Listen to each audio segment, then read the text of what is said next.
우리가 이제 아는 만큼 보인다라는 말이 있죠. 신앙생활도 아는 만큼 하게 됩니다. 그래서 하나님의 말씀을 먼저 아는 사람이 이제 배워야 되는 사람을 가르쳐 주는 게 자연스러운 과정이죠.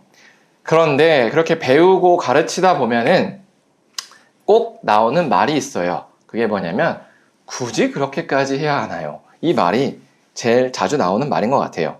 그렇다면 정말로 신앙생활을 굳이 그렇게까지 해야 할 필요가 있을까라는 질문에 대해서 우리가 한번 알아볼 필요가 있는데요. 그 답이 오늘 본문에 있더라고요. 그래서 오늘 설교를 잘 들어보시면 우리가 신앙생활을 왜 굳이 그렇게까지 해야 하는지를 아실 수 있을 겁니다. 오늘 본문은 우리가 쭉 나가고 있는 다윗 이야기의 연장선인데요. 그런데 특이하게도 오늘 본문은 다윗의 시점이 아니라 사울의 시점으로 돌아갑니다. 다윗이 저번 주에 나눴을 때 블레셋으로 망명했다는 것을 아마 다 기억하실 거예요. 그런데 그때 사울은 무엇을 하고 있을까가 오늘 본문의 내용입니다. 그래서 오늘 본문을 이해하기 위해서는 약간 이 상황의 배경을 이해해야 돼요. 어떤 배경이냐면 첫 번째로 이 이스라엘의 정신적인 이런 지주 역할을 했던 선지자 사무엘이 죽었습니다. 그래서 이 영적으로 어떤 질문이 생길 때 이 선지자 사무엘처럼 바로 대답해 줄 수 있는 사람이 현재 이스라엘 땅에 없는 거예요. 그리고 두 번째로 사울이 갑자기 왜 그랬는지는 모르지만 종교개혁을 일으켰어요. 그래서 종교개혁 어떤 거 일으켰냐면 이렇게 귀신들을 불러다가 빙의해서 점괘를 알려주는 그런 걸 요즘도 있죠. 무당이라기도 하고 남자 문학을 박수라고 하는데 이런 신접한 사람들을 다 내쫓았어요. 이스라엘에서. 잘한 일이죠. 그런데 이때 무슨 사건이 발생했냐면 블레셋이요. 이스라엘에 쳐들어왔습니다. 그래서 블레셋과 이스라엘이 전면전이 일어났습니다. 이때가 저번 주 본문에서 다윗이 블레셋 왕에게 찾아가서 야 같이 싸우자 할 때 그 상황인 거예요. 그때 이스라엘에서 사울은 어떤 일을 겪었는가가 오늘 본문의 내용인 거죠. 그런데 전면전을 딱 일으켰는데 1차 전선이 있고 2차 전선이 있을 거 아니에요. 이렇게 군대에서 싸우다 보면 가장 경계선에 싸우고 지면 밀리고 이런 건데 문제는 1차 전선이 우르르 무너져서 이제는 코너에 몰리게 된 거예요. 이제 사울은 다음날 전장에서 죽거나 혹은 살거나 이기거나 지거나의 상황에 딱 맞닥뜨린 겁니다.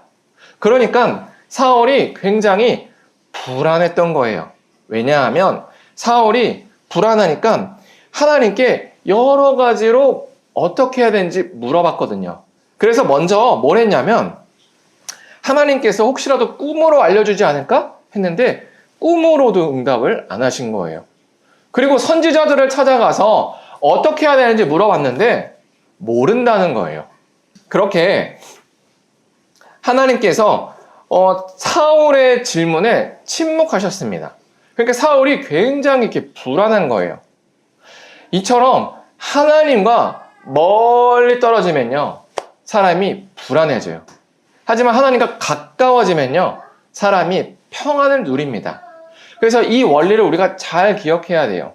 그래서 내가 현재 마음이 평안한지 불안한지를 우리가 보면서 우리가 하나님과의 관계가 어떤지를 점검해 볼 수 있는 겁니다. 내 마음이 지금 평안하다. 근데 그냥 아무 일 없을 땐 다 평안해요. 언제 평안해야 되냐? 문제가 있을 때 평안해야 되는 거예요. 문제가 있을 때 내가 평안하다? 그럼 내가 하나님과의 관계가 괜찮은 거예요. 근데 문제가 있는데 마음이 몹시 막 요동치고 막 이렇게 막 이리저리 왔다 갔다 한다? 하나님과의 관계가 멀리 떨어져 있는 거예요. 요걸 우리가 잘 기억해야 됩니다. 근데 지금 사울이 어때요? 불안한 거죠. 그 뜻이 뭐예요? 하나님과 멀리 떨어졌다라는 걸 알 수 있어요. 그렇게 사울은 하나님과의 관계가 멀리 떨어져 있어서 불안함을 느꼈습니다. 그런데 왜 이렇게 불안할까? 바로 하나님께서 사울에게 침묵하셨기 때문이에요. 근데 여기서 우리가 이렇게 성경을 읽다 보면 그래 죄가 있어서 그냥 하나님께서 그 죄인을 상대하지 않나 보다 라고 생각할 수 있으나 사실 하나님은 어떤 분이시냐면 그 하나님께 죄가 있더라도 정말 진심으로 뉘우치면 다시 한번 기회를 주시는 게 그게 하나님이세요. 그래서 구약의 이스라엘 역사를 쭉 보세요. 항상 우상 숭배를 합니다. 그래서 하나님께서 뭐 전쟁을 보내시고 기근을 보내시고 전염병을 보내세요. 그러면 그제서야 정신 차리고 하나님 죄송합니다 살려주세요 하면 하나님이 그제서야 또 살려주세요. 이게 하나님이란 말이에요. 근데 오늘 본문에 나온 하나님은 특이하죠. 사울이 막 급하니까 하나님을 막 찾아요. 선지자에게 하나님 뜻도 물어봐요. 그 우림과 둠림이란 제비뽑기를 통해서 하나님의 뜻을 또 알아봐요. 또 꿈으로도 혹시 말씀해 주실까 해서 기다려요. 근데 아무것도 얘기해 주지 않는다. 왜일까? 우리가 이유를 찾아봐야 돼요. 그 이유가 뭐냐면 바로 사울의 본심을 이끌어내기 위한 거예요. 사울의 본심을 이끌어내기 위해서 문제를 주시는 거예요. 무엇이냐면 이렇게 극단적인 상황에 몰리게 되면 사람은요 본능적으로 행동합니다. 자기 내면에 있는 것으로 행동해요. 그래서 그 극단적으로 몰렸을 때 우리가 무엇을 선택하는지가 우리의 본심을 나타냅니다. 사울은 무엇을 선택했을까요? 바로 신접한 여인을 찾아간다는 거예요. 분명히 하나님께서 이 문제를 해결해 주실 거야 라고 생각을 했고, 그리고 하나님만 섬길 거야 라고 해서 종교개혁을 일으켰어요. 그래서 신접한 사람들을 다 내보냈어요, 바깥으로. 근데 정작 문제가 딱 발생하고 이제 뭔가 양자택일을 해야 돼요. 내일 전장에 가서 싸워야 되는지 도망가야 되는지 뭔가 하나님께 어떻게 해야 되는지 물어봐야 될 때 하나님께서 침묵을 딱 하시니까 불안한 거죠. 정말 극단적인 상황에 몰린 거예요. 그러니까 내가 끝까지 하나님을 기다릴지 아니면 내 나름의 방법을 찾을지, 이 양자택일의 순간에서 사울의 본심이 툭 튀어나온 거예요. 뭐죠? 하나님을 신뢰하지 않는 본심이 튀어나온 거예요. 그래서 신접한 여인, 자신이 쫓아낸 신접한 여인을 다시 찾으러 간다라는 거죠. 이것처럼 하나님은 문제를 통해서 사람의 본심을 딱 이끌어내요. 그래서 신앙생활을 하다 보면요, 우리도 이런 문제를 계속 경험합니다. 주일에 그래 교회를 나가야지 라는 마음을 가지게 돼요. 그래서 교회를 나가겠습니다 라는 마음을 가져요. 그런데 참 신기하게 주일에 꼭 무슨 문제가 생겨요. 그래서 못 나가게 될 것 같은데 라는 마음이 드는 거죠. 그래서 양자택일이에요. 주일에 뭔가 또 중요한 이슈가 있는 거죠. 근데 또 주일에 하나님을 위해서 가야 돼. 이런 양자택일, 시간이 겹치는 거예요. 돈도 마찬가지예요. 그래 11조라는 거를 뭐 들여다 보니까 해야겠어 해서 하려고 해요. 근데 또 뭔가 사고 싶어. 그때 이것만 없으면 또 뭔가를 할 수 있을 것 같은 양자택일의 문제가 생기는 거죠. 또 이웃을 내 몸처럼 사랑하라는 말씀을 들었어요. 그런데 저 사람은 돕고 싶지 않은데 저 사람을 왜 도와야 될 것 마음이 생기지? 이런 양자택일의 문제가 생기는 거죠. 또 뭔가 저 사람을 용서해주고 싶지 않은데 성경에서 또 용서해주라는 말씀을 들어요. 또 이게 양자택일의 문제가 생기는 거예요. 우리는 계속 이렇게 양자택일의 문제 가운데 계속 놓여요. 왜죠? 왜 이렇게 우리를 불편하게 하시죠? 우리의 본심이 무엇인지를 우리가 스스로 보고 확인하라는 겁니다. 우리가 스스로 어떻게 내가 사는지를 너희가 한번 보라는 거예요. 그래서 이 하나님의 방식은요, 구약 역사에 막 수두룩 빽빽합니다. 먼저 우리가 아는 그 노아의 방주, 뭐 다 아실 거예요. 비가 안 왔을 때 방주를 지으래요. 비가 안 올 때. 그러니까 사람들이 야 비가 올 거야, 홍수가 내릴 거야 하니까 조롱하죠. 아니 노망났나 노아가? 동네 사람들이 그러는 거예요. 이 방주가 근데 엄청 커요. 그래서 제작 기간이 120년이래요. 하루 이틀이 아니라는 거죠. 그러니까 사람들 눈에 어때 보이겠어요? 미친 사람이에요. 야, 비가 어디 와? 야, 10년이 지났어, 20년이 지났어, 100년이 지났어. 비가 안 와요. 방주를 짓고 있는 거예요. 양자택일인 거죠. 그리고 또 뭐가 있어요? 아브라함이 이제 이삭을 얻어가지고 100세에 이제 한 10여 년 키웁니다. 얼마나 기뻐요. 얼마나 예쁘겠어요. 근데 하나님께서 내놓으래요. 와, 이거를 내가 순종을 해야 되나? 하나님 때문에? 굳이? 이런 생각이 들죠. 또 가나안 땅으로 이스라엘 백성들이 출애굽해서 쭉 들어가요. 정탐을 했어요. 정탐. 얼마나 가나안 땅이 좋은지. 정말로 약속하신 대로 포도가 이만큼 크대요. 정말 약속한 땅이에요. 근데 문제가 있어요. 포도가 큰 만큼 영양분이 좋아서인지 가나안 사람들이 크대요. 거인이라고 합니다. 이스라엘 사람들은 뭐 영양실조인지 뭐 난쟁이 맞이 그냥 작대요. 그래서 이제 피지컬 차이가 나니까 이게 싸워봐야 승산이 없다라고 느껴지는 거예요. 근데 거길 들어가서 싸우라는 거죠. 말이 안 되는 걸 시키는 거죠, 하나님은. 계속 말이 안 되는 걸 시키는 거예요, 하나님은. 왜죠? 야, 너는 나야 네가 지키고 싶은 거야. 이 양자택일을 계속 묻는 거죠. 구약의 모든 역사, 성경에 나온 모든 역사는 우리에게 계속 요청하는 게 뭐예요? 하나님이야 네가 지키고 싶은 거야. 하나님이야 저거야. 하나님이야 이거를 계속 물어요. 이거를 확인시켜주기 위해서 문제를 주는 거예요. 왜요? 문제가 없으면 사람은 다 말로 하나님이요 라고 해요. 아까 아이들 설교에서 아이들이 막 쉽게 얘기하지만 정작 문제에 딱 부딪히면 어때요? 아휴, 이렇게 됩니다. 근데 이 문제에서 하나님을 선택하는 게 그게 하나님이 요청하는 거예요. 그런데 사울은 어떻게 했냐? 그렇지 않았다는 거죠. 신접한 여인을 찾아갔어요. 근데 아이러니하게도 신접한 여인에게 요청한 게 참 흥미로워요. 뭐냐면 선지자 사무엘의 영혼을 불러오라는 거예요. 하나님께서 응답을 안 하니까 선지자 사무엘에게 물어봐야 된대요. 하나님 뜻을. 근데 그 물어보는데 그걸 누구한테 물어봐요? 무당 찾아가서 묻는 거예요. 이게 얼마나 웃긴 말입니까? 김성재 목사가 하나님께 기도했는데 응답이 없으니까 옆집에 저 점집 가서 복채 내면서 저기 무슨 뭐라 그러지? 저기 있는 있어요. 이름이 있는데 기억이 안 나요. 벼락 대신이래요. 벼락 대신님한테 하나님 뜻이 무엇입니까? 이게 묻는 게 얼마나 이상한 이야기입니까? 지금 그러고 있다라는 거예요. 그렇게 해서 이 신접한 여인이 막 이렇게 주술을 부려가지고 어떤 영혼이 왔어요 이렇게 된 거예요. 그랬더니 이제 사울이 물어봤어요. 어떻게 생겼느냐? 했더니 이 여인이 이렇게 얘기해요. 어떤 웬 노인이 겉옷을 입은 노인이 나타났습니다. 이렇게 얘기합니다. 그랬더니 사울이 이게 사무엘의 영혼이구나 라고 느끼고 바로 엎드려서 절을 합니다.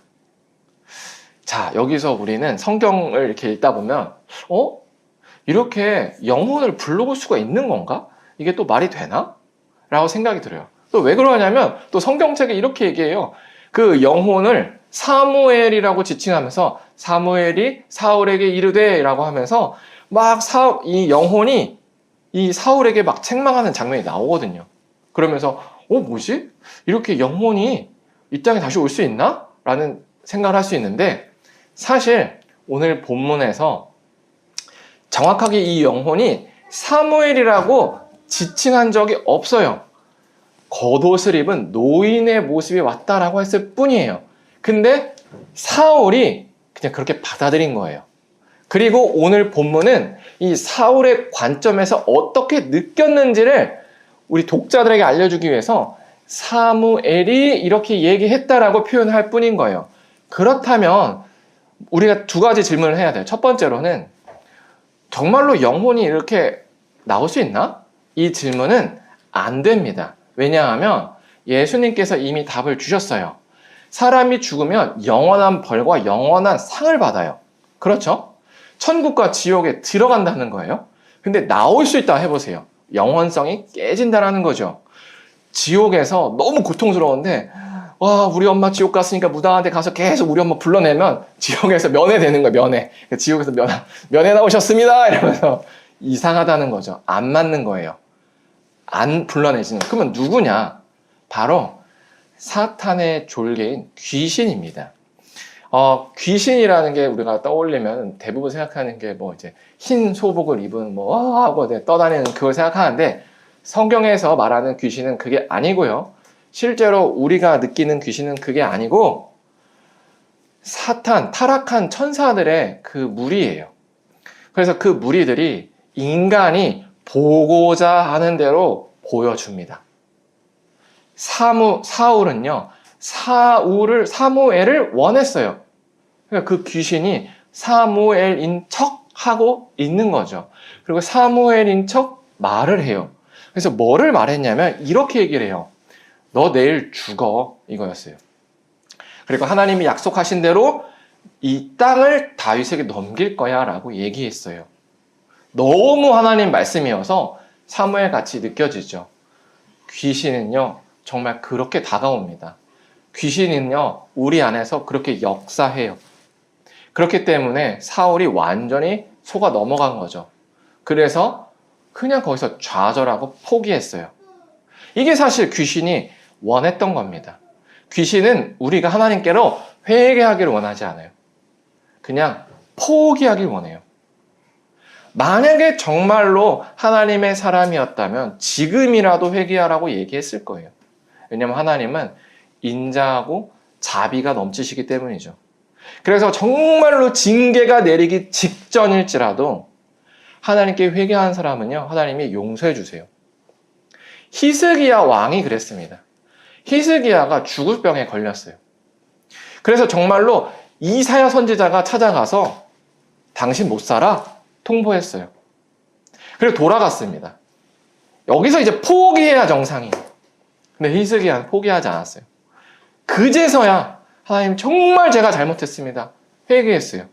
그러니까 이사야 선지자가 그 성읍을 빠져나가기도 전에 하나님이 마음을 바꾸셔서 이사야에게 마음을 주세요. 야, 히스기야한테 가서 15년 더 산다고 해라. 이게 하나님이에요. 근데 귀신은요, 그렇게 안 해요. 그냥 떨어지게 합니다. 야, 하나님이 널 선택하겠냐? 야, 너 이랬는데 구원 받겠어? 이렇게 얘기하는 거죠.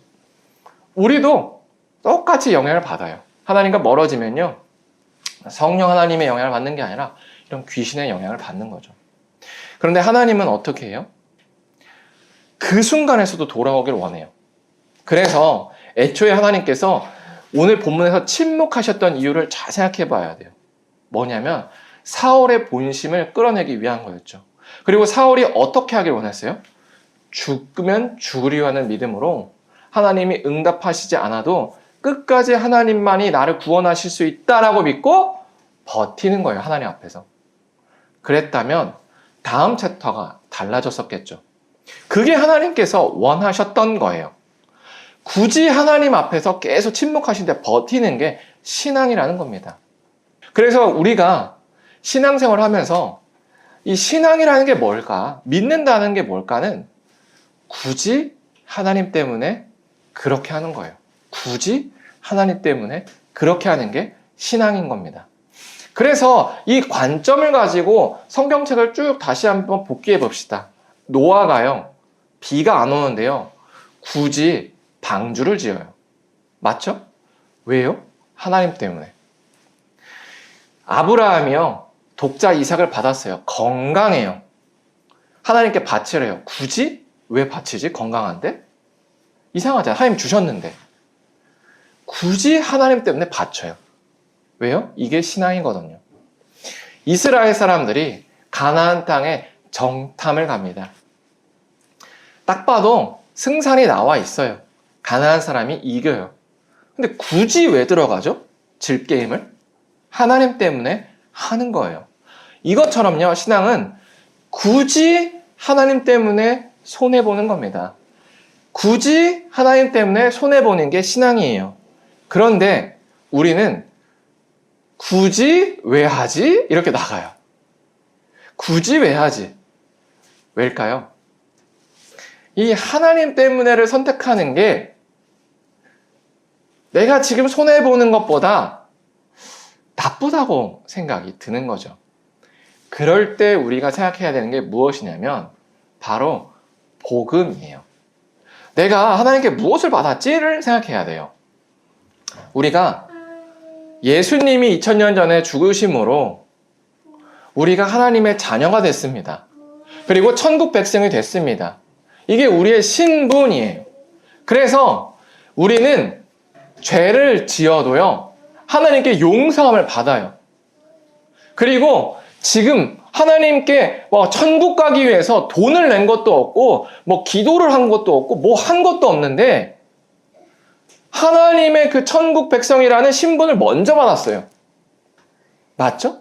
그래서 우리가 죽으면 영원한 천국에서 눈물과 고통과 더 이상 슬픔이 없는 그 세계에서 살 수 있게 됐답니다. 이게 우리가 받은 혜택이에요. 구원의 혜택. 근데 우리가 드린 게 하나도 없다라는 거죠. 그렇게 해서 감사함으로 신앙생활의 시작이 돼요. 그럼 그때부터 하나님이 계속 물어봐요. 야, 너 진짜로 그 천국 좋아? 야, 너 진짜 그 천국 좋아? 너 진짜 내 아들 되는 거, 딸 되는 거 좋아? 이렇게 물어보세요. 뭐로 물어봐요? 문제로 물어봐요. 양자택일의 문제로 모아보는 거죠. 야, 너 굳이 나 때문에 이 주일 지킬 거야? 야, 너 굳이 나 때문에 11조 할 거야? 야, 너 굳이 나 때문에 자존심 굽힐 거야? 야, 너 굳이 나 때문에 저 사람, 상관도 없는 저 사람 도와줄 거야? 라고 하나님이 물어보세요. 근데 우리는 거기서 뭐라고 답할까요? 대부분의 사람들이 여기서 이제 제가 신앙생활을 해보면 굳이 그렇게까지 해야 될까요? 제일 많이 드는 단어. 노인에 제가 걸릴 것 같은. 목사님 굳이 그렇게까지. 제가 보기엔 그 정도까지는 아닌 것 같습니다. 정말 많이 듣습니다. 근데 이제 성경은 뭐라고 합니까? 라고 하면 굳이 그렇게까지 적용하는 게 필요할까요? 이 굳이라는 말 듣죠. 근데 굳이가 바로 신앙입니다. 굳이 하나님 때문에, 굳이 하나님 때문에 우리가 여기서 하나님 계속 묻는 거예요. 야, 너 굳이 나 때문에 이렇게 할 만큼 천국이 좋아?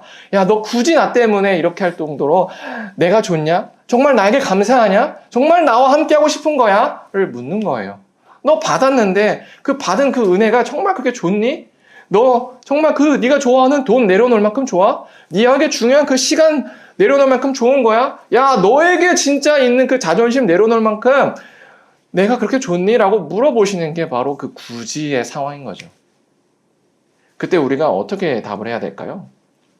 정말로 양심이 살아있고 정말로 그 은혜를 맛본 사람이라면 굳이 하나님 때문에 손해봅니다. 왜냐? 그 누구도 100억이랑 100원이랑 바꾸지 않아요. 이해가 되시죠?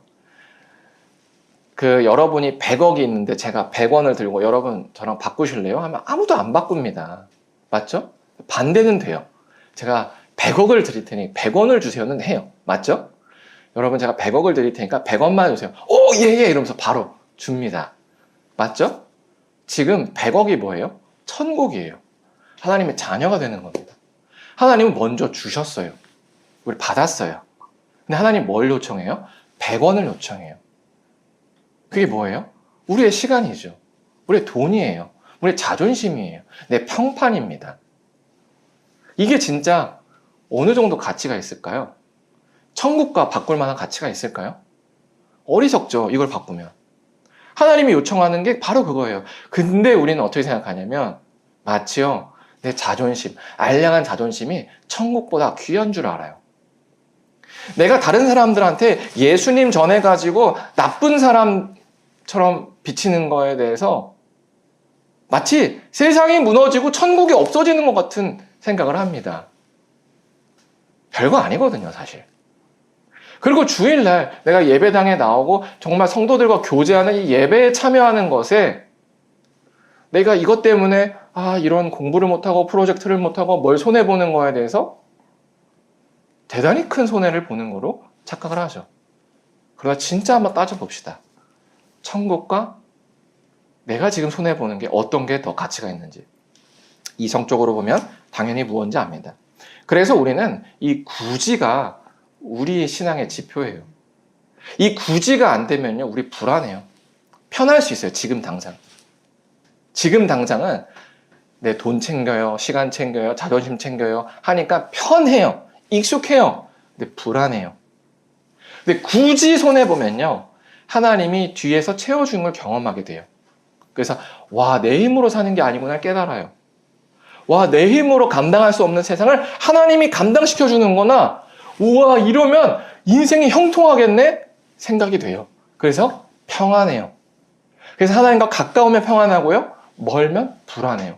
그래서 이 구지가요, 우리 신앙을 계속 관리해 줍니다. 내 안에서 정말로 하나님 말씀과 딱 부딪혔을 때 굳이 이렇게까지 해야 되나? 점검해 봐야 돼요. 내가 지금 천국과 하나님과 내가 지금 내려놓는 걸 바꾸고 싶은가? 이거 지금 계속 확인해야 됩니다.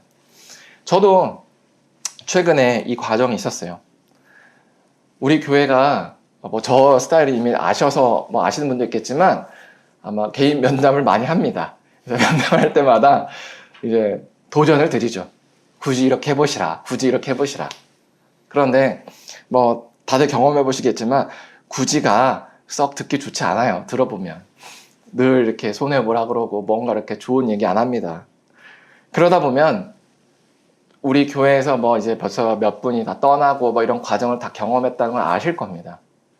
저도 그 과정 가운데 있으면 사람이기 때문에 흔들립니다. 아, 굳이 이렇게까지 성도들에게 말씀대로 살라고 해야 될까? 저도 그런 생각이 드는 거예요. 굳이 이렇게까지. 왜요? 아, 옆에 보면 안 하는 것 같거든. 다른 교회들은 그냥 예배당에 잘 오세요. 막 화려한 CCM 가수처럼 이렇게 만들어서 그냥 마치 예배 문화를 즐기게끔 해서 그냥 주일날 엉덩이만 붙이고 가면 되는 것처럼 얘기하는 교회가 상당히 많거든요. 그러니까 우리 교회에 제가 자꾸 이러면 별로 이렇게 메리트가 없어 보이죠. 왜냐면 피곤하거든요. 야, 여기만 교회야? 야, 너만 목사야? 갈 수 있어요. 우리가 한 1000명 되면 별로 이제 저도 사람이다 보니까 에이, 뭐 가든 말 신경 안 써. 이러게 했는데 별명 없으니까 신경 쓰여. 야! 신경이 쓰는 거예요. 그래서 저도 하나님께 기도했죠. 하나님, 제가 굳이 이렇게까지 해야겠습니까?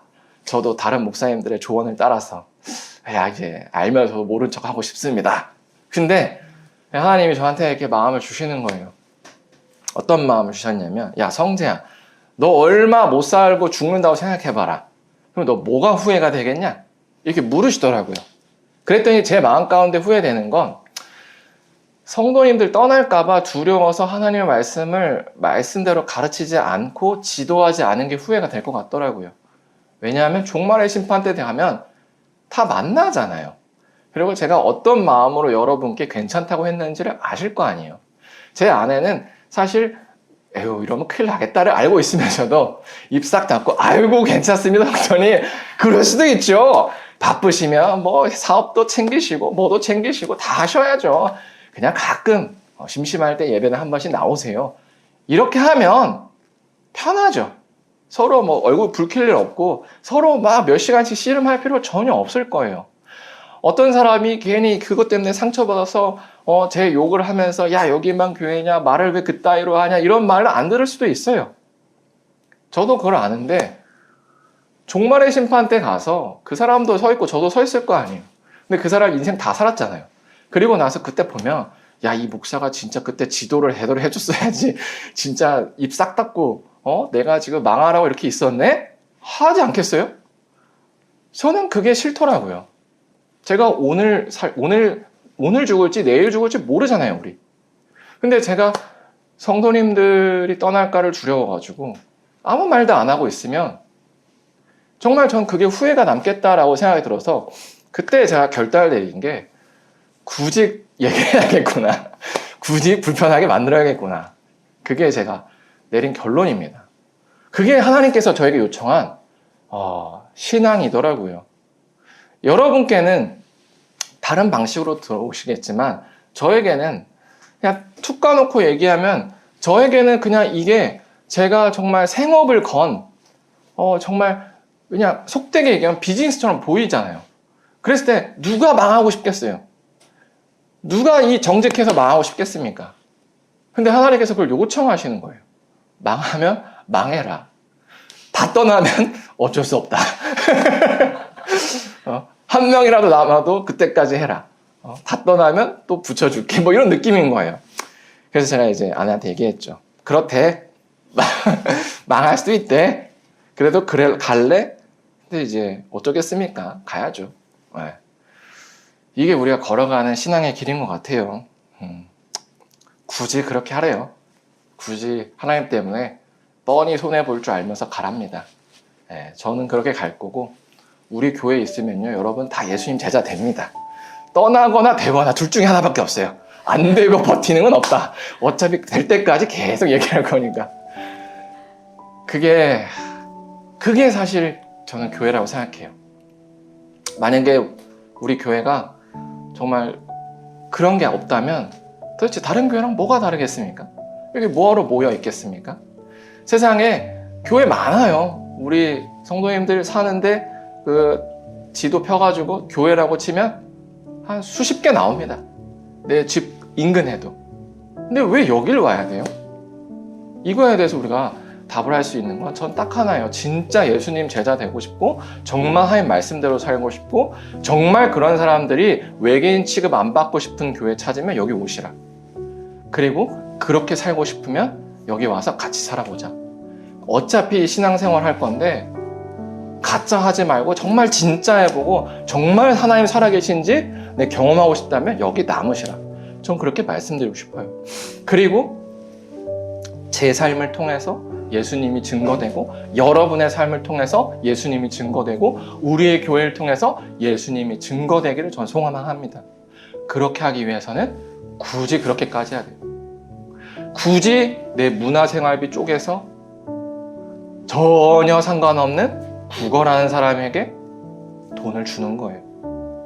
굳이 내 시간을 쪼개서 나와 별로 친하지도 않은데 상담을 해주고 시간을 내주고 같이 놀아주는 거. 그게 사랑이죠. 굳이 내 자존심을 상해서 내가 잘못한 거 없는데 먼저 미안하다고 하는 거예요. 그럴 때 교회를 볼 때 세상 사람들이 다르다라고 느끼는 거죠.